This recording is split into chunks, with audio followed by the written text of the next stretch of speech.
Welcome back, my friends. As you know, the other day I put out a video that had a list of comps, and some people came into the comments who are much better players than I am. I do not claim to be an expert.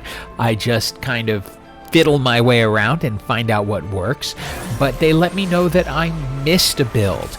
Matt Joe said that they were getting close to top 100 with a Seraphine build, and I assumed it was one that I had seen before, which was using Whisper's Evoker and Lagoon sort of all together.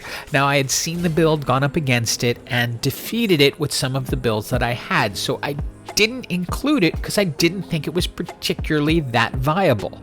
Then Michael Westmark came along and said they are ranked 57 on EUW playing this particular build as well, and they felt it beat all of the builds that I had shown in my video. And it very possibly does if built correctly, and it's very possible that I had not seen it built correctly. Frankly speaking, they're both better players than I am. So if they're saying it's good, it's probably good. So I decided I was going to make a video where I forced it. So I will explain the whole build as I go along, but it didn't hurt that I started off with a Zeri right out of the NPC round. I might have gone in this direction anyway. Since this build does involve a lot of casting, I decided to go with the Luden's Echo. Your goal ultimately is to build a Seraphine with a Morellonomicon, a Spear of Sojin, and Rabadon's Death Cap if you get that lucky, and to get a Zac out front with a Protector's Cowl and other tank items so that he can hold things back. You'll see everything. I do not put it together perfectly in this particular video, but I decided to start off just with Lagoon so I could start getting up my gifts and get more items. I've held on to Senna to come in at the next possibility to enhance Zeri as a Cannoneer, and right now I'm using Malphite as a holder for Zac, who is ultimately going to be the main tank in this build. I probably chose the wrong item here. I should have gone for the Giant's Belt as part of the Morellonomicon, but I decided to go to the BF Sword because I knew I wanted to make a Bloodthirster on Graves when I got him. So I needed two BF Swords, one for the Spear of Sojin and then one for the Bloodthirster. But I think that was a mistake. And I'll allow our experts to weigh in on that, whether they would have taken the Giant's Belt over the sword in that situation. I can't say I stand by the decision I made because, like I said, I look back on it and go, yeah, probably would have done it differently a second time, but it will all work out in the end and you'll see how. So right now this board is a ton of placeholders. I have Talia sitting in essentially for Seraphine, I have Senna sitting in for Graves, and I have Malphite sitting in for Zac, but at least it's keeping me alive. Now this time, I don't make the mistake, I do grab the Giant's Belt, but had I grabbed the Giant's Belt last time, I could have grabbed the Chain Vest, which is also an important item for making the Protector's Cowl on Zac. Now, I've actually tried this build a few times since making this video, and my one complaint with it is really item specific. If you don't hit your items really well, it's just not going to work, so there's a lot of luck involved. Heading into the second set of augments, I think I make another mistake here. Please comment below. I probably should have taken First Aid Kit because this build is built around healing, but I went Blue Battery because I wanted to be able to cast more often.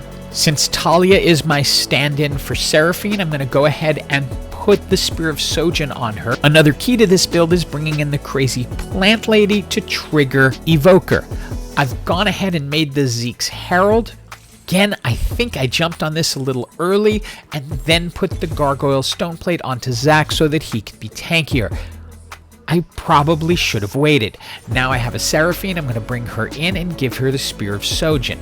So at least I have part of my items together. So I believe the core concept on this build is to have both Zac and Seraphine acting as almost perma-heal champions, because Seraphine is going to help keep Zac up, and if Zac has a protector's cowl, he's going to help keep the rest of the team up. Now, as I mentioned, another piece of this build is to find the crazy plant lady, but we haven't found her yet, and you bring her in because you're going to bring in Pantheon, and that's going to create whispers. So finally, at 6, we find our crazy plant lady. We can put her in, although she should go on the other side of Zeri so that she's getting the benefit of the Zeke's Herald, but you get the concept. After the NPCs, I'm offered items, and I'm always tempted whenever I see a spatula, because there's a chance there's gonna be another one coming down the line. But I felt better picking up the tier because it could fit into more items, and I'd rather do that than grab just an errant spatula. Another champion who is part of this build is going to be Rakan. He's going to pair with Zac as a guardian. Now, for some dumb reason, I haven't moved our crazy plant lady over to the other side of Zeri yet, but it doesn't seem to matter. Seraphine is casting enough to keep us alive and allow us to win. I finally woke up to the fact that I needed to move her over and got her where she needed to be, and I'm not sure if it made that much of a difference. It's really Seraphine keeping the entire team up with her heals between the Evoker and Spear of Sojin that is helping them win. Now, we're going to have a little talk about the third set of augments. There's First Aid Kit again, and I'm actually tempted by it, but I have a roll, and Thrill of the Hunt 700 Burst Health is my favorite augment altogether. So this one I will stand behind and say I'm glad I rolled it and got what I got, but I should have taken First Aid the first time, I do believe. Now, in some ways, this is the team that scares me the most, and it's only because when I've seen this build before, I've beaten it with Darkflight. The only thing is, I do not understand the use of Warmogs as the sacrificial item to go onto your champions. The answer is Zeke's Herald to speed up their attacks, so I'm able to completely take them out this round. And now it is time for the Treasure Dragon, where I probably am going to make more mistakes and get criticized in the comments, and rightfully so. I pass on a lot of these items that might be decent, although I think I was correct to pass on these because they're not what I was looking for. But I probably should have taken that so I could make the Protector's Cowl. But when I got to the Zeke's Harmony and the Enhanced Rage Blade, I could not resist. Then I get a Graves, and I know I can put the Enhanced Zeke's Harmony onto Zeri and then really speed up Graves' attack with that Enhanced Rage Blade. Then it's just a matter of how to split everything else up. I decide to add a little bit of healing onto Graves, although it wasn't necessary because I already had the 700 Thrill of the Hunt. Then I decide to just try my luck with the Reforger on Rakan and hope that I can get something that's really going to fit. And I have a second Gargoyle Stoneplate for Zac and a blue buff, which I decide to put onto Seraphine just so she's going to do more casting. And yes, I hear you, these are not the optimal items, but it's working, so can't complain too much, can we? I've picked up a Yasuo because he is going to enhance Pantheon as a warrior, and then this one I think I got right, Last Whisperer for Graves, so he is shredding armor as he hits people. This was another team I was a little concerned about, but they don't have the 2-star Nyla or the optimal items on their Sohm. So once I saw that, I knew I could get through it. Nyla can eliminate this team, and I have in the past with 2-star and the right items, and Sohm with healing can help keep your team up. But their mistake works to our benefit, and we're into the top 4. I got a Zephyr. Since I don't have a Reforger, I go ahead and put it onto the Crazy Plant Lady. Now, your last champion in this build is kind of a flex champion depending on which way you want to go. Some people will choose Bard. I liked Soraka because she will provide healing for the entire team. And our first competitor is a guild team, which does concern me except for the fact that they put the Cavalier buff onto Twitch instead of onto Zippy.